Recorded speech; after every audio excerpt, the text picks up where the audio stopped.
tell you because you always kill the vibe. After I caught him cheating. The word vibe felt like a serrated blade. It was such a small, trendy, nothing word to use as a justification for incinerating a 4-year relationship. It made me feel old, even though we're both 32. It made me feel heavy and burdensome, like I was a tax audit he was trying to avoid while he went out and played in the sun. I moved into the studio apartment on a Tuesday. It was 45 minutes away from our old neighborhood, tucked into a part of town that smelled like exhaust and cheap tacos. The walls were thin enough that I could hear my neighbor's microwave beeping at 6+ near a.m. every morning. I spent the first week sitting on a folding chair because I couldn't bring myself to go back to the duplex to get the rest of my furniture. Every time I thought about calling a mover, I pictured Jordan and Kayla in that living room, maybe deciding which of my paintings they were going to take down first. I didn't tell my parents right away. My mom loved Jordan. She's the kind of woman who saves newspaper clippings of interest rates and mails them to you, just in case you're looking to refinance. She thought he was stable. She thought he was the safe bet. Telling her felt like admitting I bought a lemon of a car and ignored the check engine light for 3 years. The certified letter changed everything. Up until that point, I was just sad. I was grieving a version of him that apparently never existed. But seeing his name on a law firm's letterhead, right next to mine, for a debt I didn't feel I owed, that woke something up in me that wasn't sad at all. The lease break fee was $8,400. Because we were both on the hook, the management company didn't care who paid it, they just wanted the money.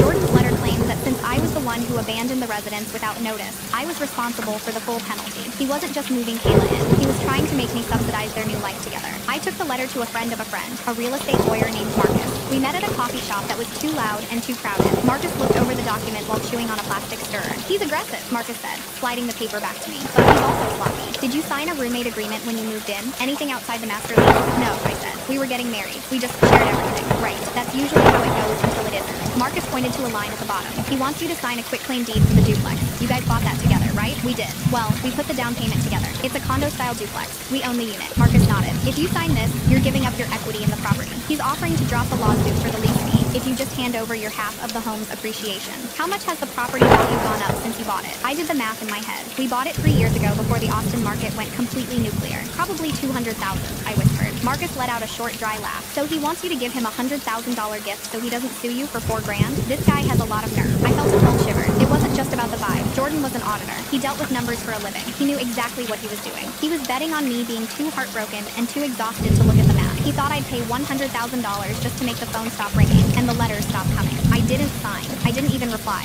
2 days later, I got a text from Jordan. It was the first time he'd messaged me since the night I left. Jordan, I saw you picked up the letter. Don't make this difficult. Kayla is stressed out enough as it is trying to get settled, and your name being on the deed is holding up the refinancing. Just sign it and we can both move on. I stared at the screen until it went dark. Kayla was stressed. The woman who is currently sleeping in my bed, using my shower, and probably feeding my dog was stressed. I didn't reply to the text either. Instead, I drove to the duplex. I didn't go inside. I didn't even get out of the car. I sat at the curb and watched. At 5:30 p.m., Jordan's car pulled into the driveway. He looked the same, cock is, buttoned down, slightly rumpled from a day at the office. But then the passenger door opened. Kayla hopped out. She was wearing the Rafa cycling jacket, the extra small one, the one I'd seen on the Amazon history. She looked young, vibrant, and completely at home. She said something that made Jordan laugh, a real, genuine belly laugh I hadn't heard from him in over a year. He reached out and tucked a strand of hair behind her ear. It was a gesture he used to do for me. It was so casual, so practiced, that it made my stomach turn. They walked up the steps together, his hand on the small of her back. As the front door closed, I noticed something on the porch. My favorite ceramic lantern, the one my grandmother gave me, was sitting by the trash can. It was cracked down the side, and the fern inside was brown and shriveled. I put the car in gear and drove away, but I didn't go back to my studio. I went to Brandon's house. Jordan's brother lived in a small bungalow in Hyde Park. When he opened the door, he looked like he'd aged 5 years since the rainy day in his truck. He didn't even ask why I was there. He just stepped aside and let me in. He's being an idiot, Brandon said, handing me a glass of water. I told him he's crossing a line with the legal stuff. He wants the equity, Brandon, I said. He's trying to steal my half of the house. Brandon rubbed his face with his hands. He thinks he's entitled to it because he's the one maintaining it now. He's convinced himself that you leaving was a breach of contract or something. He's got this whole narrative in his head where you're the villain for abandoning the relationship when it got hard. When it got hard, he was cheating for months. I know, Brandon sighed. But Kayla, she's got him in this bubble. Everything is about positive energy and alignment. It sounds like a cult, honestly. They spend all their time with those cycling people. It's like he's deleted the last 4 years of his life. I looked at Brandon. I need to know one thing. Did he use our shared savings for that cabin trip? Brandon hesitated. He looked at the floor, then back at me. I shouldn't tell you this. It's going to make it worse. It's already at the bottom, Brandon. There is no worse. He didn't just use the savings, Brandon whispered. He took out a personal loan. He's in over his head, Jen. The bike, the gear, the trips. He's trying to keep up with Kayla's lifestyle. Her family has money, and she doesn't understand that an auditor's salary has limits. He's drowning, and he thinks the equity in the duplex is his life raft. I sat back in the chair. The picture was getting clearer. This wasn't just a midlife crisis or a vibe shift. This was a financial collapse disguised as a romance. He wasn't just trying to get rid of me. He was trying to liquidate me. Is the dog okay? I asked quietly. Brody? Brandon's expression softened. He's okay. He spends a lot of time in the crate, though. Kayla isn't really a dog person. She thinks he's too chaotic for the house. That was the moment. The sadness, the betrayal, the legal threats. I could have swallowed all of that eventually. But hearing that my dog, my sweet 80-pound golden retriever who lived for belly rubs and tennis balls, was being treated like an inconvenience, that was the end of my patience. I stood up. Thanks for the water, Brandon. What are you going to do? I'm going to talk to Marcus again, I said. And then I'm going to go get my dog. The next morning, I sent a formal response to the law firm. I didn't use a lawyer's template. I wrote it myself and had Marcus polish the edges. I told them that I would not be signing the quitclaim deed. Furthermore, I was filing a partition lawsuit to force the sale of the property. If Jordan wanted to live there with Kayla, he would have to buy out my half at the current market rate, cash. No discounts, no favors, no vibe adjustments. The reaction was instantaneous. My phone exploded with calls from Jordan. When I didn't answer, he started leaving voicemails. The first one was angry. The second one was pleading. By the third one, he sounded desperate. Jen, you can't do this. His voice crackled through the speaker. A forced sale will take months. We're in the middle of a refi. If the bank sees a pending lawsuit, they'll pull the loan. You're going to ruin everything. Just be reasonable for once. Reasonable. I wondered if he felt reasonable when he was buying $200 jackets for another woman with our grocery money. I spent the afternoon at a park near my new apartment, watching other people play with their dogs. I felt a hollow ache in my chest. I had a plan for the house, but I didn't have a plan for Brody. The lease on my studio strictly forbade pets over 20 pounds. I was sitting on a bench when a text came through from an unknown number. Unknown. Hi, Jennifer. It's Kayla. I think we should talk. Woman to woman. This legal stuff is getting really ugly, and it's hurting Jordan's mental health. Can we meet for tea tomorrow? Just us. I stared at the woman-to-woman part until the words lost all meaning. The audacity was almost impressive. She wanted to talk about his mental health after she helped him dismantle my entire life. I typed back. Name the place. She chose a high-end wellness cafe in West Lake, the kind of place where a smoothie costs $18, and the chairs are made of recycled driftwood. When I walked in, she was already there, looking perfectly curated in a Lululemon set and a delicate gold necklace. She stood up to hug me, but I stepped back and sat down before she could make contact. I'm glad you came, she said, her voice soft and airy. She didn't look like a villain. She looked like a girl who had never been told no in her entire life. Jordan is just, he's so stressed, Jennifer. He's not sleeping. He feels like you're attacking him. I'm protecting my assets, Kayla, I said. There's a difference. But it's just money, she said, leaning forward. Is money really worth all this negative energy? You guys had your time, and it was beautiful, but it's over. Why can't we just let it go with grace?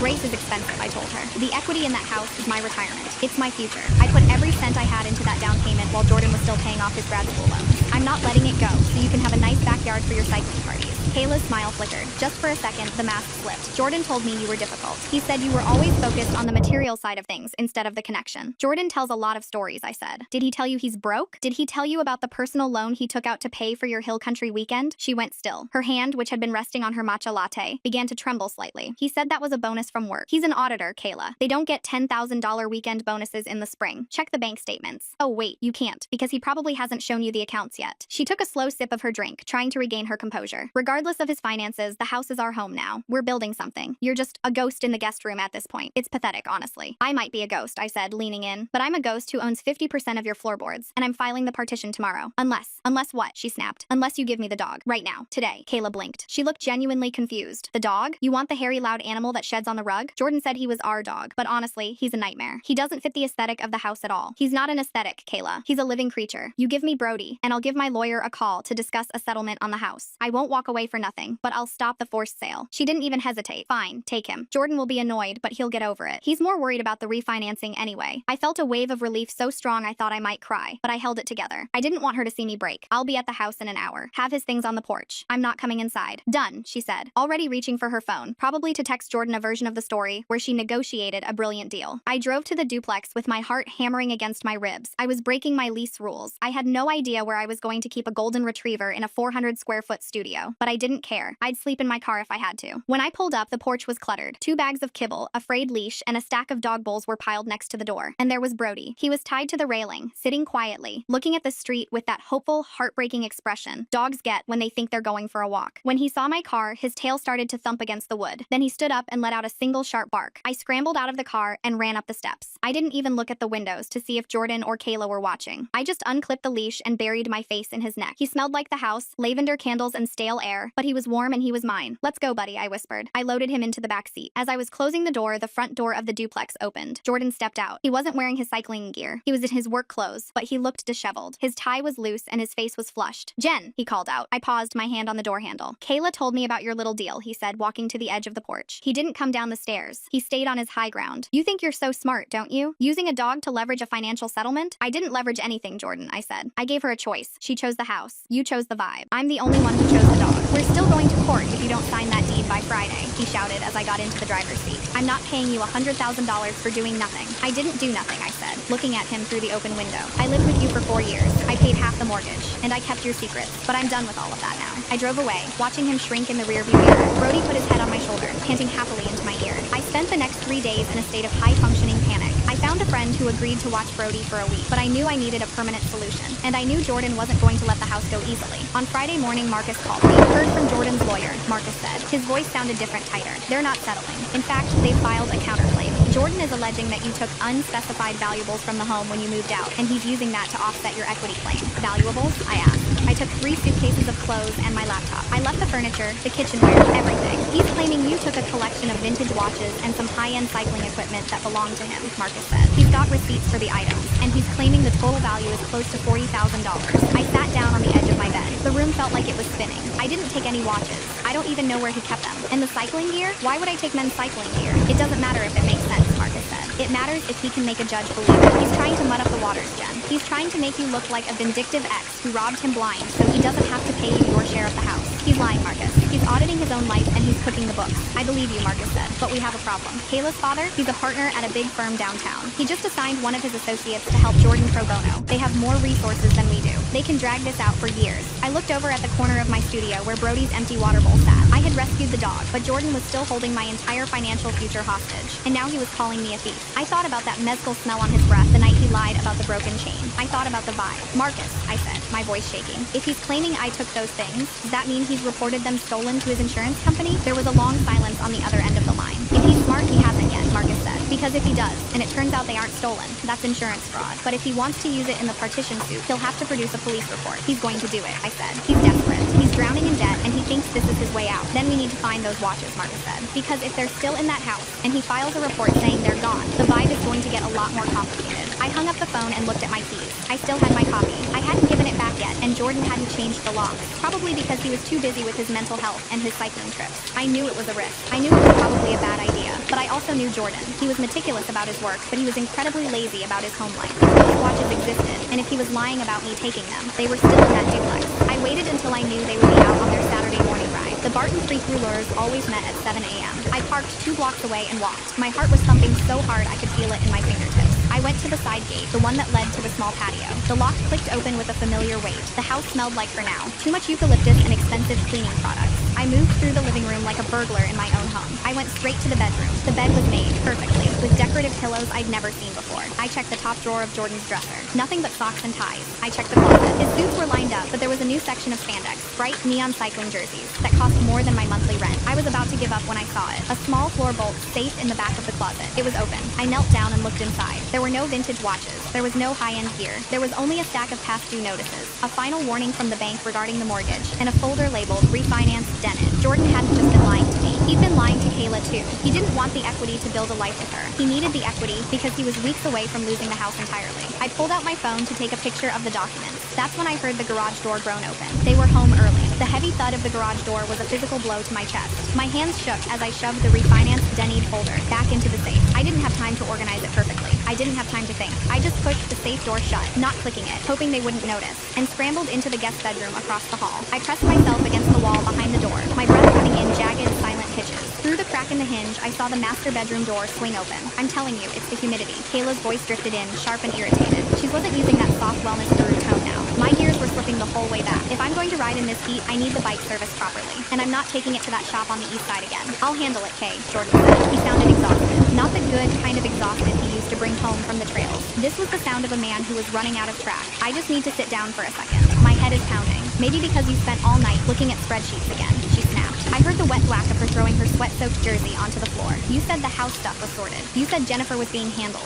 So why are you still acting like the world is ending? Because the bank is being difficult, okay? It's just red tape. Standard auditor stuff. You wouldn't understand the back end of it. I understand that I moved in here on the promise that we were starting fresh, not living in the shadow of your ex's legal threats. I heard the bed creak as one of them sat down. I looked at the photos on my phone, the blurry, panicked shots of Jordan's financial ruin. They were my leverage, but standing 3 feet away from them, they felt like a death sentence. If they found me here, Jordan wouldn't just be angry. He was already cornered. A cornered auditor with a reputation to lose is a dangerous person to have a conversation with in a hallway. I waited. My legs started to cramp from the tension. I heard the shower start in the master bath, the heavy spray of the rainfall head I had picked out 2 years ago. That was my opening. I slipped out of the guest room, my socks silent on the hardwood. I didn't look back. I moved through the kitchen, past the bowl of expensive organic lemons that were clearly just for show, and out the side door. I didn't stop running until I reached my car 2 blocks away. I sat in the driver's seat and locked the doors, my forehead resting on the steering wheel. I felt sick, not because I'd been caught, but because of what I'd seen. Jordan wasn't just a cheater, he was a fraud. He was living in a house he couldn't afford, with a woman he was lying to, using a life he'd stolen from our shared future to keep the whole thing upright. My phone buzzed. It was a text from Brandon. Brandon, hey, check your email. Jordan just sent something to the whole family. It's bad, Jen. I opened my laptop, tethering it to my phone with trembling fingers. The email was a blind copy to his parents, my parents, and Brandon. The subject line: a difficult disclosure. In the email, Jordan played the martyr. He claimed that he had tried to keep our private struggles quiet out of respect for me, but that he could no longer stay silent. He accused me of a long-term struggle with prescription pill dependency that had drained our savings. He claimed that his infidelity was actually a cry for help because he felt like a caretaker instead of a partner. He even suggested that I had staged the finding the jacket incident to extort him during the breakup. He ended the email by saying he was praying for my recovery, but that he had to protect his home and his new partner from my erratic and predatory legal maneuvers. I stared at the screen. My mom was already calling. I ignored it. He wasn't just trying to win the house. He was poisoning the well. He knew that if he destroyed my credibility with our families, anything I said about his finances or his lies would look like the ramblings of an addict seeking revenge. I called Marcus. He went nuclear, I said, my voice flat. I saw the email, Marcus said. He sounded grim. Your mom called my office 10 minutes ago crying. Jen, this changes the optics. If we go to court for the partition now, his lawyers are going to bring up these substance abuse allegations to argue that you aren't a reliable witness or that you squandered the marital assets before the split. It's a lie, Marcus. Every word of it. I have my medical records. I have bank statements. Statements that show what, Jen? You told me yourself he handled the big accounts. If he's been moving money around for months, making small cash withdrawals or transfers that look suspicious, he can build a paper trail that supports his story. An auditor knows how to make a lie look like a ledger. I have photos, I whispered. I went into the house. I saw his safe. There was a long silence on the line. You did what? Marcus's tone was sharp. Jennifer, tell me you didn't break in. I have a key. I'm still on the deed. It doesn't matter. If they find out you were in there while they were home, they can file for a restraining order. That's exactly what he wants.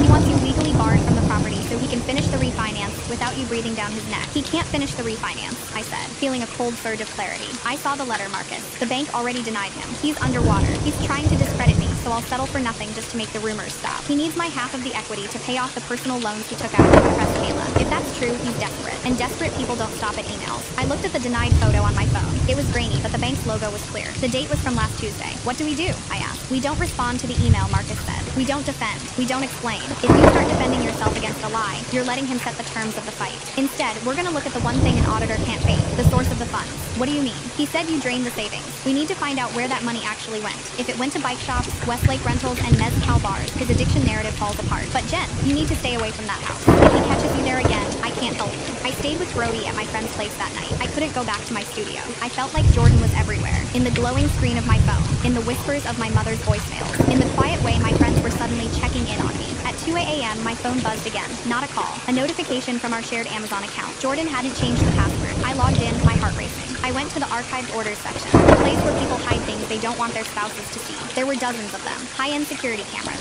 motion sensors, a digital door lock with a keypad, all ordered 2 days ago, all delivered to the duplex. He wasn't just trying to keep me out legally. He was turning the house into a fortress. But there was something else in the archive, something that made my blood go cold. A purchase for a professional-grade audio recording device, disguised as a USB power bank. I thought about the kitchen, the organic lemons, the place where I used to sit and talk to Brandon on the phone about my plans. He wasn't just lying about me. He was listening to me. The USB recording device was buried 3 pages deep in the order history, tucked between a pack of high-end dish soap and a bulk bag of electrolyte powder. I sat in the dark of my friend's guest room, the blue light of the laptop screen stinging my eyes. I didn't just feel sick, I felt foolish. I had been worried about him listening metaphorically, but the reality was much more literal. Jordan was an auditor. He didn't guess. He gathered data. I spent the next hour scrolling through the history, my fingers shaking on the trackpad. He'd bought a Wi-Fi range extender 2 months ago. He'd bought a smart lock with a guest access log. He was building a digital map of my movements before I even knew I was moving out. out. The vibe he was so desperate to protect was actually a perimeter. I shut the laptop and stared at the ceiling. I had the photos of the denied refinance. I had the proof of his spending, but he had the narrative. In Austin, social capital is its own kind of currency, and Jordan was currently spending mine to save himself. Saturday morning, my phone started buzzing at 8 a.m. It was a group text from our old neighborhood association.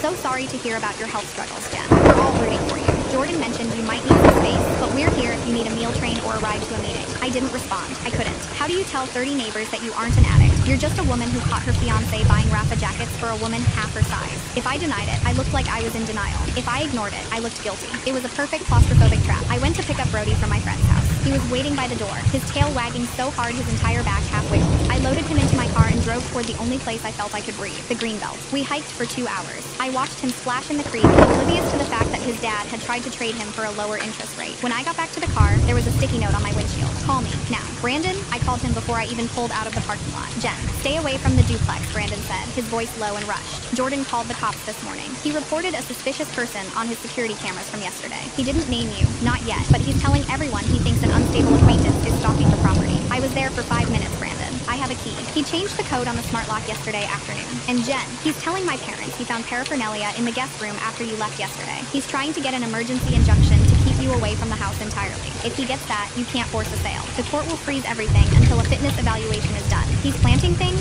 I felt the air leave my lungs. He's actually planting evidence in our home. He's desperate, Brandon said. He's about 10 days away from a foreclosure notice. I saw his mail when I stopped by to grab some of my tools. He's not just underwater, he's at the bottom of the lake. He thinks if he can paint you as a liability, he can convince a judge to give him sole control of the property assets to protect the value of the estate. Where is Kayla in all this? She's one encouraging it. She thinks she's helping him cleanse his life of toxic energy. She doesn't realize she's just helping him commit fraud. Or maybe she does and she just doesn't care as long as the vibe stays curated. I hung up and looked at Brody in the rearview mirror. Jordan wanted a fight. He wanted to use my name, my reputation, and my sanity as collateral for his ego. I didn't go to my lawyer. I didn't go to the police. Instead, I drove to a small, nondescript office building off Mopac. It was the headquarters of the firm Jordan worked for. I knew the receptionist, Sarah. We'd grabbed drinks at the office Christmas party for 3 years straight. I walked in at 4:30 p.m. on a Tuesday. I wasn't crying. I wasn't erratic. I was wearing a blazer I'd pulled from my suitcase and a pair of heels that made me feel 6 feet tall. Jen, oh my God, I heard, Sarah started, her eyes wide with that pitying look that had become my shadow. You heard a story, Sarah, I said, leaning on the mahogany desk. I'm not here for Jordan. I'm here because I think there's been a mistake on some shared accounts. Jordan mentioned he was doing some pro bono auditing for a cycling nonprofit called the Barton Creek Rouleurs. I just wanted to make sure the firm's insurance covers his outside consulting. Sarah frowned. Jordan doesn't do outside consulting. It's against his contract. All his billable hours are strictly internal. That's strange, I said, sliding a printout of our shared bank statement across the desk. Because there are 6 transfers here, totaling $15,000 from his work expense reimbursement account into a private PayPal linked to a K. Sterling. I assumed it was for the nonprofit. Sarah's face went white. She knew the name. Kayla Sterling wasn't just a cyclist. Her father was one of the firm's biggest clients. I should probably go, I said, picking up my bag. I wouldn't want to get him in trouble if it's just a misunderstanding of the vibe. I walked out of the building and sat in my car. My heart was thumping a rhythm I didn't recognize. It wasn't fear anymore. It was the cold, hard satisfaction of a ledger finally balancing out. 2 hours later, my phone rang. It wasn't Jordan. It was a number I didn't recognize. Jennifer, this is Arthur Sterling, Kayla's father, the man Jordan was counting on to save him. Mr. Sterling, I said, my voice steady. I imagine you have some questions about your daughter's new boyfriend. I have a great many questions, Jennifer, and I think it would be in everyone's best interest if we had a very quiet, very thorough conversation before the bank opens tomorrow morning. The vibe was officially dead, and I was just getting started. Meeting Arthur Sterling was like walking into a freezer. He didn't invite me to his house in Westlake Hills. He told me to meet him at a 24-hour diner on Congress at 5:30 a.m. He was sitting in a corner booth, wearing a suit that probably cost more than my car, staring at a cup of black coffee like it was a witness he was about to cross-examine. I've spent 30 years building a reputation, Jennifer, he said, before I even slid into the vinyl seat. And I've spent 24 years trying to make sure my daughter never has to feel the grit of the real world. You've managed to complicate both of those things in one afternoon. I didn't apologize. I put my phone on the table. Jordan isn't the man you think he is, Mr. Sterling. And he's certainly not the man Kayla thinks he is. He's using your daughter's social standing to mask a total financial collapse. And if those PayPal transfers are what I think they are, reimbursed company funds being funneled to your daughter, it's not just a messy breakup, it's embezzlement. And her name is on the receiving end. Arthur didn't flinch. He just signaled the waitress for another coffee. Jordan told us you were unwell. He said, you'd been stealing from the joint accounts to fund a lifestyle he couldn't talk about. He made it sound like he was the one holding the line. I have the login history for the Amazon account, I said, my voice low and sharp. I have the receipts for the equipment he bought to spy on me. I have the bank's rejection letter for the refinance.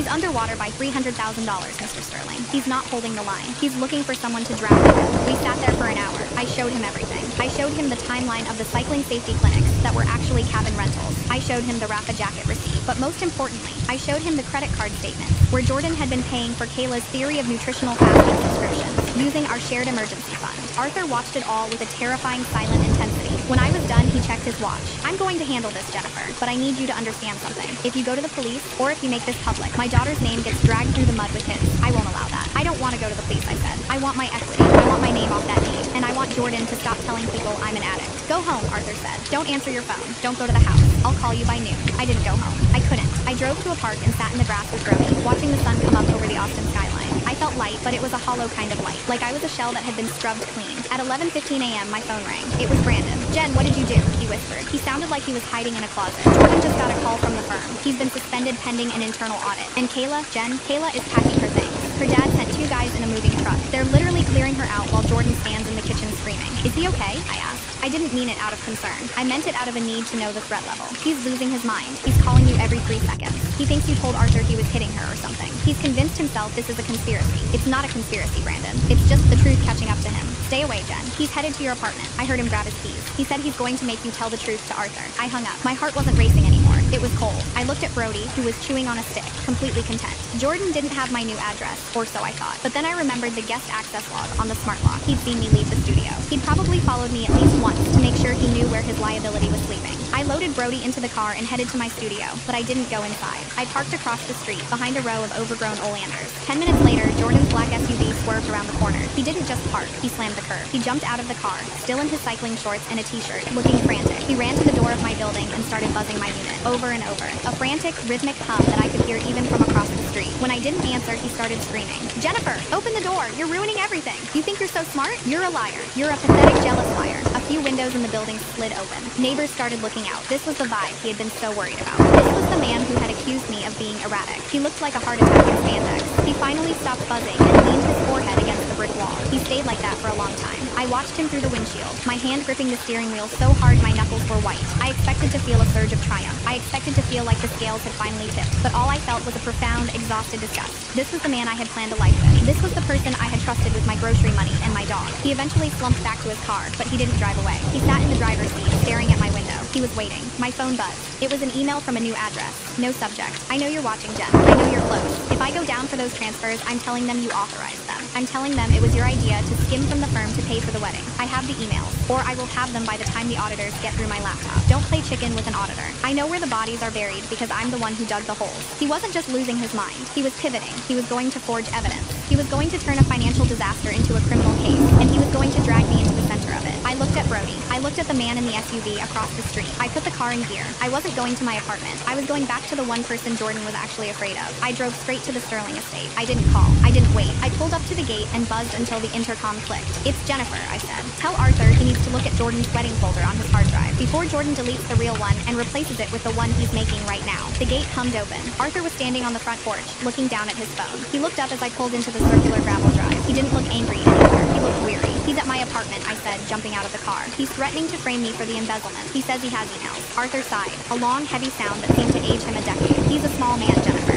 Small men always reach for the biggest weapon they can find when they're scared. But Jordan forgot one thing. What's that? I own the firm, Arthur said. And I've had a mirror of his hard drive since 9 a.m. this morning. He's not forging anything. He's just creating a second trail of evidence for the police to follow. The police? I asked. I thought you didn't want them involved. I didn't, Arthur said, walking toward my car. But then I talked to my daughter. Do you know what he told her when she asked about the PayPal transfers? He told her they were hush money. He was paying you to keep you from telling her parents about his affair. He tried to make her feel like she was the one being protected. Arthur leaned against my car door. Kayla might be sheltered, but she's not stupid. She realized that if he was lying to her about you, he was lying to her about everything. She's at her mother's house now. And Jordan. Jordan is about to find out that Austin is a very small town when you've burned every bridge in it. What about the house? I asked. What about the deed? The bank is moving forward with the foreclosure, Arthur said. But I have a friend at the mortgage company. We're going to buy them some time. You're going to get your equity, Jennifer. over. Not because Jordan wants to give it to you, but because I'm going to make sure he doesn't have a choice. It's the cost of doing business with my family. I should have felt relieved. But as I drove away from the Sterling mansion, I realized the nightmare wasn't over. Jordan still had my keys. He still had my social security number. And he still had that recording device hidden in my kitchen. When I finally got back to my studio, the black SUV was gone. But there was something sitting on my doorstep. It was a small manila envelope, no return address. Inside was a single printed photo. It was a shot of me and Brandon, sitting in his truck on that rainy day outside the bakery. It had been taken from a distance, through a long lens. On the back, in Jordan's neat, auditor's handwriting, were 4 words. Who's the stranger now? The ink was fresh, but the photo was old. Or at least it felt old. A relic from a day when I thought I was the one in control of the narrative. Seeing that image of me and Brandon in the truck wasn't just a threat. It was a map of how long Jordan had been curated his counterattack. He had been sitting on that photo for weeks, waiting for the moment I felt safest to drop it like a grenade. I didn't call Brandon. I didn't call Arthur. I walked into my studio, locked the door, and pushed my small dresser in front of it. It was a useless, symbolic gesture, but I needed to feel like there was more than just a deadbolt between me and a man who could turn a supportive brother-in-law into a clandestine lover with one well-timed lie to a judge. I sat on the floor with the photo. Brandon had been crying that day. I had been staring at the steering wheel. From the angle of the shot, taken from the bushes across the street from the bakery, it looked like we were leaning into each other. It looked intimate. It looked like a secret. My phone vibrated. It was a notification from a neighborhood social media app. A post from a name I didn't recognize, but the content was unmistakable. Has anyone else noticed the white SUV parked near the park lately? My neighbor said she saw a woman who used to live on the east side acting really erratic near the duplex yesterday. Just want to keep our community safe. There have been reports of some domestic instability. He was crowdsourcing my breakdown. He was using the bored, hyper-vigilant energy of suburban Austin to build a digital fence around himself. If I showed up at the house now to get the rest of my things, I wasn't just an ex-fiancé. I was a suspicious person being tracked by a dozen Ring cameras. I spent the next 3 hours going through my own digital footprint. I needed to see what he saw. I found an old shared Google Calendar we used to use for dog vet appointments and dinner plans.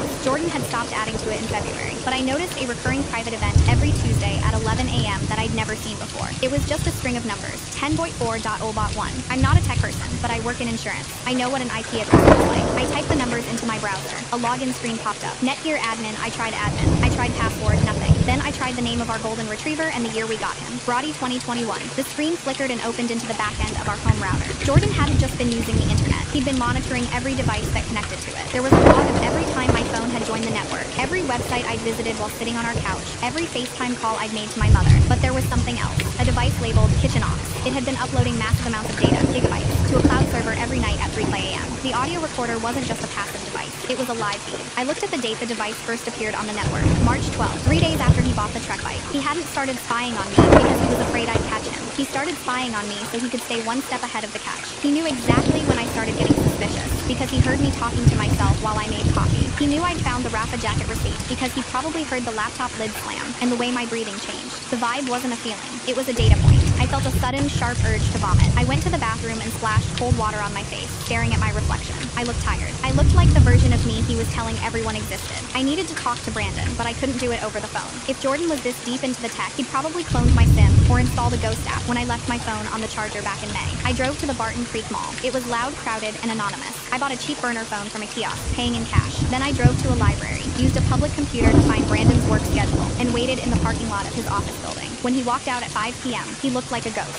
He was thinner, his eyes darting toward every car that passed. I honked twice and waved him over. He hesitated, then climbed into the passenger seat. He didn't say hello. He sent the photo to my wife, Jen, Brandon said, staring straight ahead at the dashboard. He sent it with a note saying he felt sorry for her and that he couldn't live with the guilt of knowing his own brother was taking advantage of a vulnerable woman like you. Brandon, I'm so sorry. I didn't know he was there. It doesn't matter if he was there. It's the fact that he's willing to burn my marriage to the ground just to make sure no one believes a word you say. My wife, she's not stupid, but she's hurt. She's wondering why I was sitting in a truck with you for an hour without telling her. She's wondering if the off-grid trip Jordan took wasn't the only lie in the family. We have to go to the firm, Brandon. We have to show them the router logs. The firm? Brandon let out a hollow laugh. Jen, Jordan resigned this morning. Before the audit could even start, he cleaned out his desk and disappeared. Arthur Sterling is furious, but Jordan walked away with his personal laptop and his encrypted drive. There's no paper trail left at the office. Where is he? He's at the house. He's barricaded in. He's telling the neighbors that he's securing the perimeter because you've been threatening him. He's even got a private security guard sitting in the driveway. A guy in a polo shirt with a clipboard. It looks official enough that no one is questioning it. I leaned back in the seat. He's not securing the perimeter, Brandon. He's cleaning the crime scene. He's getting rid of the recording devices and the physical evidence of the money he moved. There's something else, Brandon said, finally looking at me. He called my dad. He told him that the reason the house is in foreclosure isn't because of the bike or the trips. He told him that you took out a second mortgage using a forged power of attorney while he was at work. That's impossible. You can't just forge a POA for a home equity line. In Texas,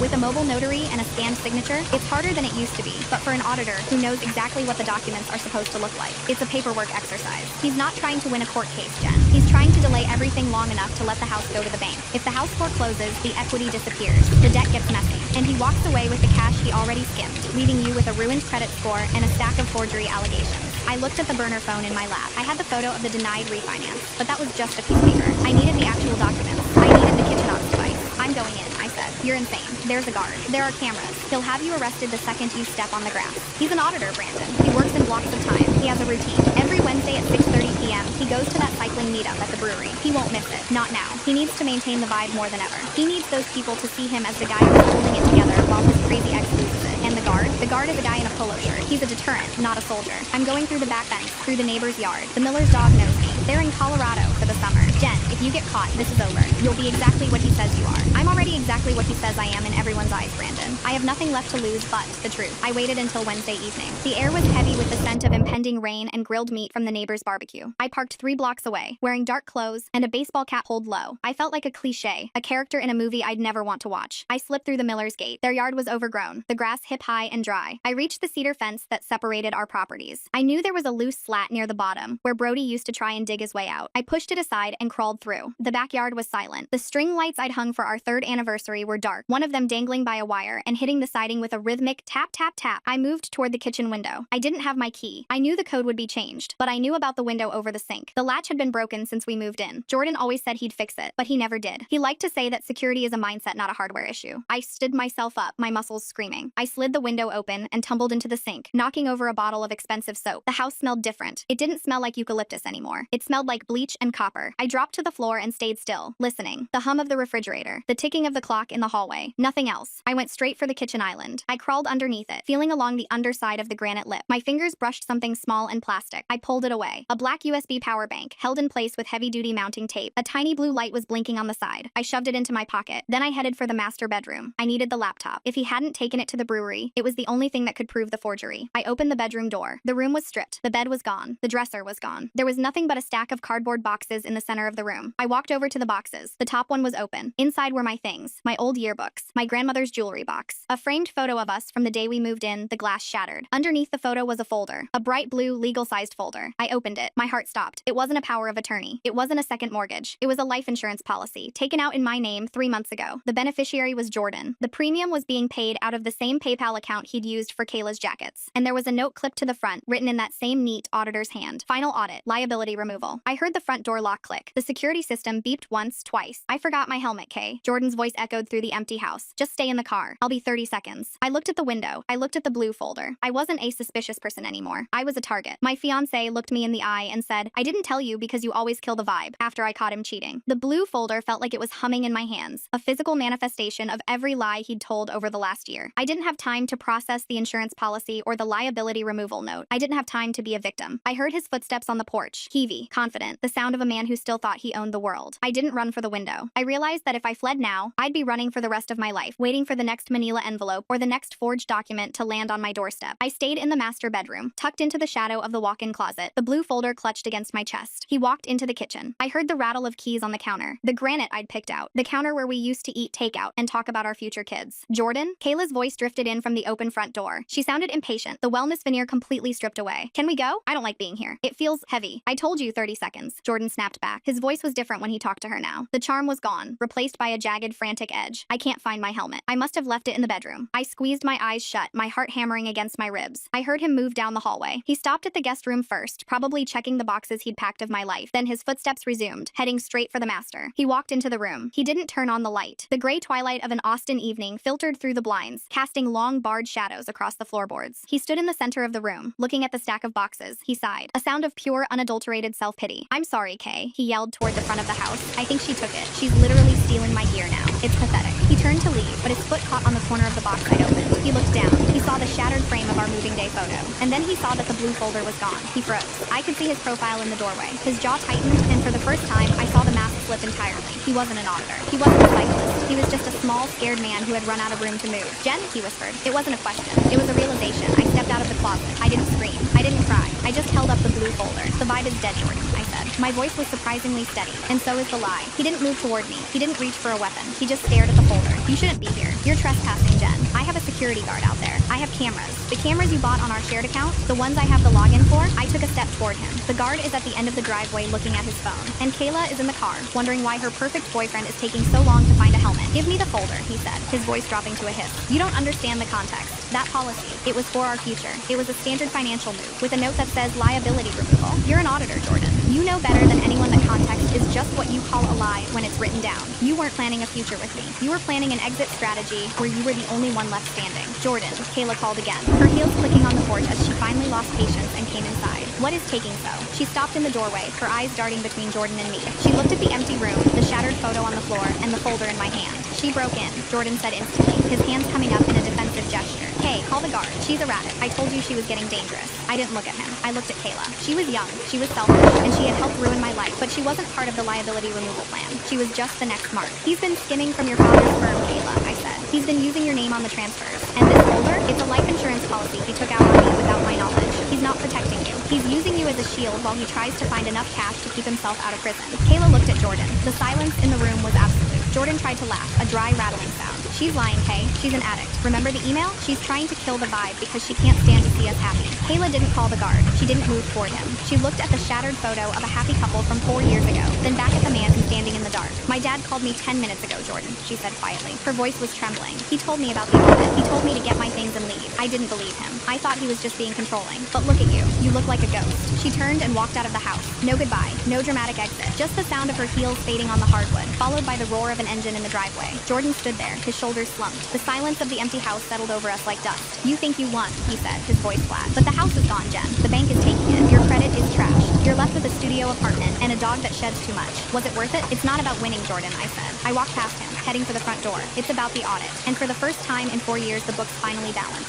I walked out of the house. I didn't look back at the duplex. I didn't look at the security guard who was finally standing up, looking confused. I got into my car where Brody was waiting, his head resting on the center console. I drove back to my studio. It was small, the walls were thin, and the neighbor's microwave still beeped at 6 a.m. But when I walked inside and locked the door, I didn't push the dresser in front of it. The legal battle took another year. Arthur Sterling kept his word. His lawyers shredded Jordan's forgery claims and traced every cent of the skimmed money back to Jordan's private account. Jordan didn't go to jail, but he lost his license, his reputation, and every cent of the equity he tried to steal. He moved to a different city, a shadow of the man who once cared about Rafa jackets and expensive mezcal. I sold my half of the equity to a developer. It wasn't the $100,000 I dreamed of, but it was enough to put a down payment on a small cottage with a big backyard for Brody, far away from the vibes of the east side. Some nights, I still wake up and think I hear the hum of a recording device in the kitchen. But then I look at the dog snoring at the foot of my bed and the quiet, steady reality of a life that belongs entirely to me. I didn't just survive the audit. I closed the file.